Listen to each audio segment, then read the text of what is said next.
नमस्कार, मैं आभा शर्मा जावास आपके सम्मुख पंचतंत्र की कहानियाँ लेकर उपस्थित हुई हूँ। आज की इस कथा में हम दो कहानियाँ सुनेंगे। लालच जब बढ़ जाए व्यक्ति जान से जाए। दूसरा, पक्षी का सत्कार छूटे व्याध के विकार। बहुतों के साथ विरोध ना करें। एक वल्मीक में एक बड़ा काला नाग रहता था। अभिमानी होने के कारण उसका नाम था अतिदर्प। एक दिन वह अपने बिल को छोड़कर एक और संकीर्ण बिल से बाहर आने का यत्न करने लगा। इससे उसका शरीर कई स्थान से छिल गया, जगह जगह घाव हो गए, खून निकलने लगा। खून की गंध पाकर चींटियां आ गई और उसे घेर कर तंग करने लगी। सांप ने कई चींटियों को मार डाला, किंतु कहाँ तक मारता। अंत में चींटियों ने ही उसे काट काट कर मार डाला। स्थिर जीवी ने कहा, इसलिए मैं कहता हूँ बहुत के साथ विरोध ना करें। आप जैसा आदेश करेंगे मैं वैसा ही करूँगा, मेघवर्ण ने कहा। स्थिर जीवी, अच्छी बात है, मैं स्वयं गुप्तचर का काम करूँगा। तुम मुझसे लड़कर मुझे लहूलुहान करने के बाद इसी वृक्ष के नीचे फेंककर स्वयं सपरिवार ऋष्यमुख पर्वत पर चले जाओ। मैं तुम्हारे शत्रु उल्लुओं का विश्वास पात्र बनकर उन्हें इस वृक्ष पर बने अपने दुर्ग में बसा लूंगा और अवसर पाकर उन सबका नाश कर दूंगा। तब तुम फिर यहाँ आ जाना। मेघवर्ण ने ऐसा ही किया। थोड़ी देर में दोनों की लड़ाई शुरू हो गई। दूसरे कौवे जब तक सहायता को आए तो उसने उन्हें दूर करके कहा, इसका दंड मैं स्वयं ले लूंगा।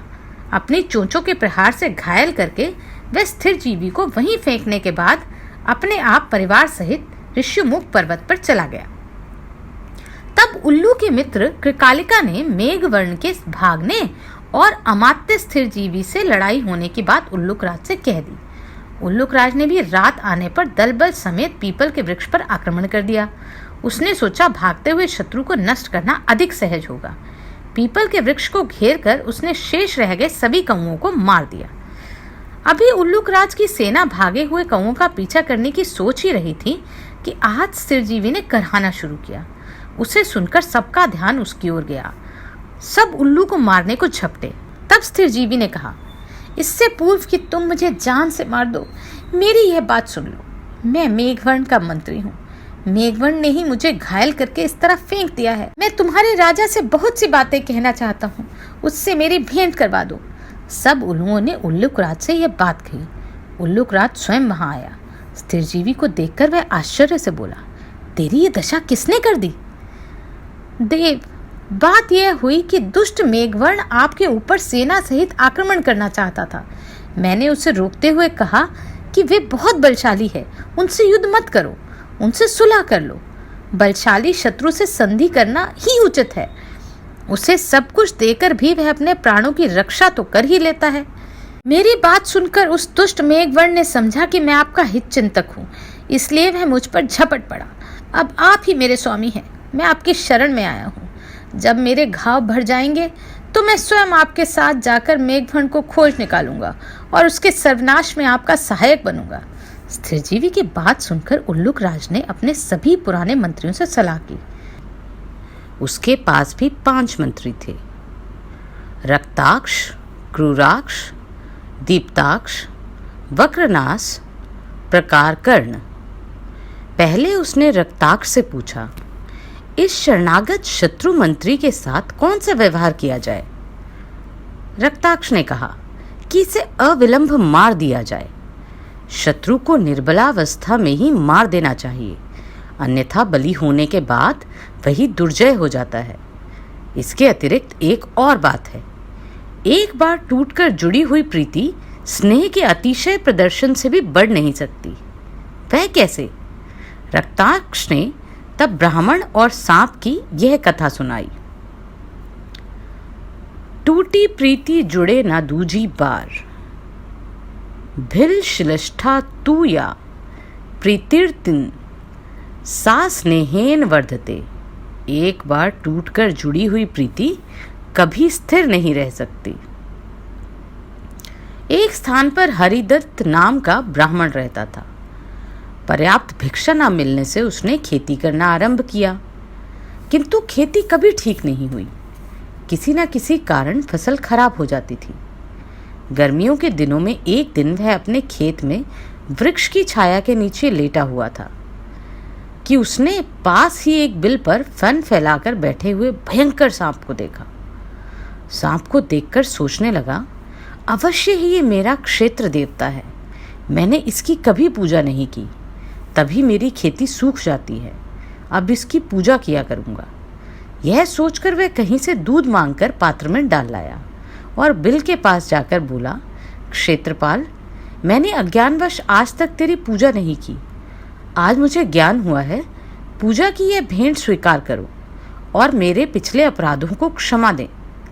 यह कहकर वह दूध का पात्र वहीं रखकर वापस आ गया। अगले दिन सुबह जब वह बिल के पास गया तो उसने देखा सांप ने दूध पी लिया है और पात्र में एक सोने की मुहर पड़ी है। दूसरे दिन भी ब्राह्मण ने जिस पात्र में दूध रखा था उसमें सोने की मुहर पड़ी मिली। इसके बाद प्रतिदिन इसे दूध के बदले सोने की मुहर मिलने लगी। वह भी नियम से प्रतिदिन दूध देने लगा। एक दिन हरिदत्त को गांव से बाहर जाना था, इसलिए उसने अपने पुत्र को पूजा का दूध ले जाने के लिए आदेश दिया। पुत्र ने भी पात्र में दूध रखा और चला गया। दूसरे दिन उसे भी मुहर मिली। तब वह सोचने लगा, इस वल्मीक में सोने की मोहरों का खजाना छिपा हुआ है, क्यों ना इसे तोड़कर पूरा खजाना एक बार में ही हस्तगत कर लिया जाए। यह सोचकर उसने अगले दिन जब दूध का पात्र रखा और सांप दूध पीने आया तो लाठी से सांप पर प्रहार किया। लाठी का निशाना चूक गया। सांप ने क्रोध में आकर हरिदत्त के पुत्र को काट लिया और उससे उसकी मृत्यु हो गई। दूसरे दिन जब हरिदत्त वापस आया तो स्वजनों से पुत्र मृत्यु का सब वृत्तांत सुनकर बोला, पुत्र ने अपने किए का फल पाया। जो व्यक्ति अपनी शरण में आए जीवों पर दया नहीं करता, उसके बने बनाए काम भी बिगड़ जाते हैं, जैसे पद्मसर में हंसों का काम बिगड़ा। स्वजनों ने पूछा, कैसे? हरिदत्त ने तब हंसों की अगली कथा सुनाई। शरणागत को धुतकारो नहीं, भूतान यो न अनुगृहणति हात्मनम शरणागतम, भूतार्थस्य नश्यन्ति हंसः पद्मवने यथा। जो शरणागत जीव पर दया नहीं करते, उन पर देव भी दया नहीं करते। इस नगर में चित्ररथ नाम का राजा रहता था। उसके पास एक पद्मसर नाम का तालाब था। राजा के सिपाही उसकी रखवाली करते थे। तालाब में बहुत से स्वर्णमय हंस रहते थे। प्रति 6 महीने बाद वे हंस अपना एक पंख उतार देते थे। इससे राजा को 6 महीने बाद अनेक सोने के पंख मिल जाते थे। कुछ दिन बाद वहां एक बहुत बड़ा स्वर्ण पक्षी आ गया। हंसों ने उस पक्षी से कहा, तुम इस तालाब में मत रहो, हम इस तालाब में प्रति 6 माह बाद सोने का पंख देकर रहते हैं। मूल्य देकर हमने यह तालाब किराए पर ले रखा है। पक्षी ने हंसों की बात पर कान नहीं दिया। दोनों में संघर्ष चलता रहा। एक दिन वह पक्षी राजा के पास जाकर बोला, महाराज, ये हंस कहते हैं कि यह तालाब उनका है, राजा का नहीं। राजा उनका कुछ नहीं बिगाड़ सकता। मैंने उनसे कहा था कि तुम राजा के प्रति अपमान भरे शब्द मत कहो, किंतु वे न माने। राजा कानों का कच्चा था। उसने पक्षी के कथन को सत्य मानकर तालाब के स्वर्णमय हंसों को मारने के लिए अपने सिपाहियों को भेज दिया। हंसों ने जब सिपाहियों को लाठियां लेकर तालाब की ओर आते देखा तो वे समझ गए, अब इस स्थान पर रहना उचित नहीं। अपने वृद्ध नेता की सलाह से वे सभी वहां से उड़ गए। स्वजनों को यह कहानी कहने के बाद हरिदत्त शर्मा ने फिर क्षेत्रपाल सांप की पूजा का विचार किया। दूसरे दिन वह पहले की भांति दूध लेकर वल्मीक पर पहुंचा और सांप की स्तुति प्रारंभ की। सांप बहुत देर बाद वल्मीक से थोड़ा बाहर निकला और ब्राह्मण से बोला, ब्राह्मण, अब तो पूजा भाव से नहीं बल्कि मोह भाव से यहाँ आया है। अब तेरा मेरा प्रेम नहीं हो सकता। तेरे पुत्र ने जवानी के जोश में मुझ पर लाठी का प्रहार किया, मैंने उसे डस लिया। अब ना तो तू ही पुत्र वियोग के दुख को भुला सकता है और ना ही मैं लाठी के प्रहार के कष्ट को भुला सकता हूँ। यह कहकर वह एक बहुत बड़ा हीरा देकर अपने बिल में घुस गया और जाते हुए कह गया, आगे कभी इधर मत आना। यह कहानी कहने के बाद रक्ताक्ष ने कहा, इसलिए मैं कहता हूँ, एक बार टूटकर जुड़ी हुई प्रीति कभी स्थिर नहीं रहती। रक्ताक्ष से सलाह लेने के बाद उल्लुक राज ने दूसरे मंत्री क्रूराक्ष से सलाह ली। स्थिर जीवी का क्या किया जाए? क्रूराक्ष ने कहा, महाराज, मेरी राय में तो शरणागत की हत्या पाप है। शरणागत का सत्कार हमें उसी तरह करना चाहिए जिस तरह कबूतर ने अपना मांस देकर किया था। किस तरह? तब क्रूराक्ष ने कपोत और व्याध की यह कहानी सुनाई। शरणागत के लिए आत्मोत्सर्ग। प्राणोरपि तव्यः नित्यं संरक्ष्य शरणागतः। शरणागत शत्रु का अतिथि के समान सत्कार करो, प्राण देकर भी उसकी तृप्ति करो। एक जगह एक लोभी और निर्दय व्याध रहता था। पक्षियों को मारकर खाना ही उसका काम था। इस भयंकर काम के कारण उसके प्रियजन भी उसको त्याग कर चले गए थे। तब से वह अकेला ही हाथ में जाल और लाठी लेकर जंगलों में पक्षियों के शिकार के लिए घूमा करता था। एक दिन उसके जाल में एक कबूतरी फंस गई। उसे लेकर जब वह अपनी कुटिया की ओर चला तो आकाश बादलों से घिर गया। मूसलाधार वर्षा होने लगी। सर्दी से ठिठुर कर व्याध आश्रय की खोज करने लगा। थोड़ी दूरी पर एक पीपल का वृक्ष था। उसके खोल में घुसते हुए उसने कहा, यहाँ जो भी रहता है मैं उसकी शरण में आया हूँ। इस समय जो मेरी सहायता करेगा उसका जन्म भर ऋणी रहूँगा।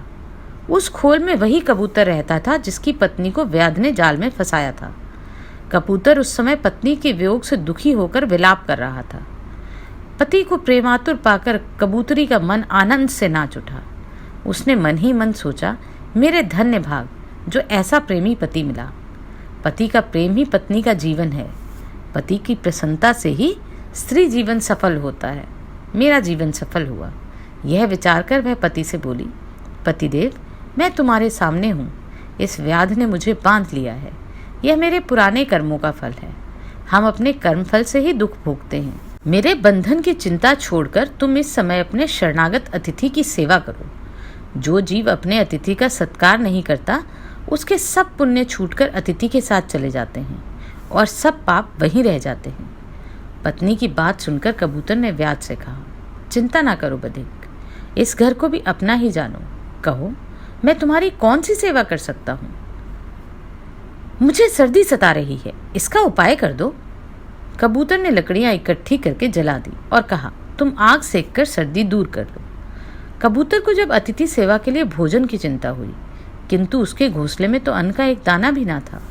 बहुत सोचने के बाद उसने अपने शरीर से ही व्याध की भूख मिटाने का विचार किया। यह सोचकर वह महात्मा कबूतर स्वयं जलती हुई आग में कूद पड़ा। अपने शरीर का बलिदान करके भी उसने व्याध के तर्पण करने का प्रण पूरा किया। व्याध ने जब कबूतर का यह अद्भुत बलिदान देखा तो आश्चर्य में डूब गया। उसकी आत्मा उसे धिक्कारने लगी। उसी क्षण उसने कबूतरी को जाल से निकालकर मुक्त किया। पक्षियों को फंसाने के लिए जाल व अन्य उपकरणों को तोड़ फोड़ कर फेंक दिया। कबूतरी ने अपने पति को आग में जलता देखकर विलाप करने लगी। उसने सोचा, अपने पति के बिना मेरे जीवन का प्रयोजन ही क्या है। मेरा सारा संसार उजड़ गया, अब किसके लिए प्राण धारण करूं?